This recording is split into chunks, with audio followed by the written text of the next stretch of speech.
Ku Blessed Sacrament Kimanya abayizi 392 be bakola ebigezo byabwe ebyakamalirizo nga bonna bayitidde mu result esooka.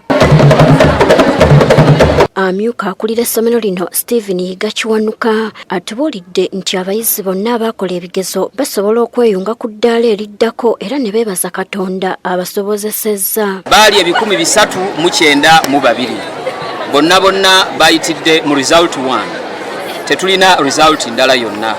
Era nga abaana baffe bayina subject combinations mu subjects zaabwe ze bakoze. Basobola okujoyininga essomero lyonna mu Uganda. Ettendo n'ekitiibwa bidde eri Katonda. Ku ssomero lya Kijjabwemi Secondary School abayizi 205 bonna bayitidde waggulu era okusinziira kwa myuka akulira essomero lino Joseph Musoke agamba nti ensoma empya oba kalikulamu empya eyanguyira abayizi olw'ensonga nti bye basoma bintu bya bulijjo nga kye kibayambye okuyita obulungi. Twebaza Mukama Katonda olw'ekirabo kyatuwadde olw'enkola eno ennungi esanyusa buli mwana yenna era esanyusa buli muntu yenna.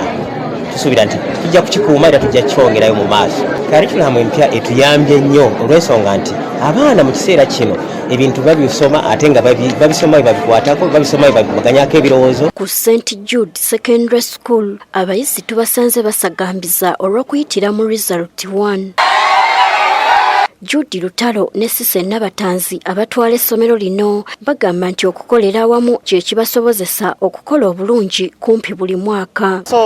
Njagala okwebaza ennyo abazadde baffe mwebale nnyo mwebalire ddala okutuwagira okuleetera abaana mwebale nnyo mwebalire ddala nebaza n'abaana abakoze obulungi nebaza ne director waffe nebaza ne bazadde baffe abasobola okuweerera abaana baffe abo ne basasula school fees ne bateeka abaana mu ssomero.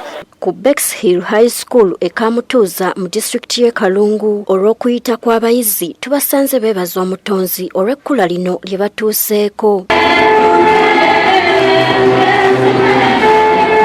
Akulira essomero lino Sarah Navuga yeebazizza abazadde ko n'abayizi olw'okukolera awamu n'abasomesa okulaba nga abayizi baabwe bakola bulungi. Abaana 112 naye kye tusinga okwebaliza Katonda nti omwana asinze afunye A7 ne B2 ekyo tukyebaliza nnyo Katonda. Tukoze bulungi nnyo ddala mu masomo ga sciences, biology, chemistry ne physics.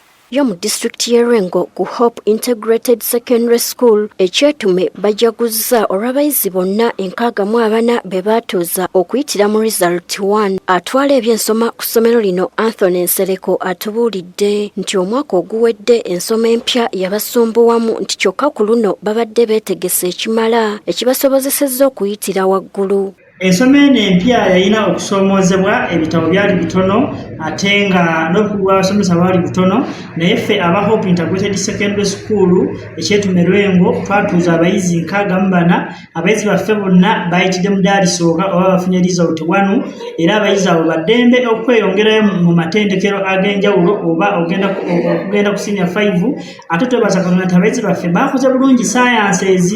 Kale twagala okwebaza abazadde baffe awamu ne Katonda atukwatiddeko. Ku ssomero lya Mbirizi Modern Secondary School batuuza abayizi 168 nga bonna bayitidde mu result 1. Abayizi bano bonna bafunye obubonero anebba nga basinze okuyita amasomo aga ssayansi. Joseph Mubiru omukulu w'essomero lino agamba nti abayizi baabwe okukola obulungi kivudde mu kunnyikiza ensoma empya wamu n'okukulembeza omusomesa saako omuzadde mu nsoma eno. Abaana 168 mukisa ogw'enjawulo gwe tufunye bonna bafunye A na B.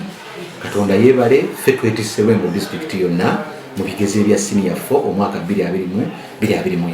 Ettiimu y'abasomesa tulina abakulu ate n'abo abakkiriza okwembulesinga new curriculum egiteekesa mu nkola nga bw'erina okubeera.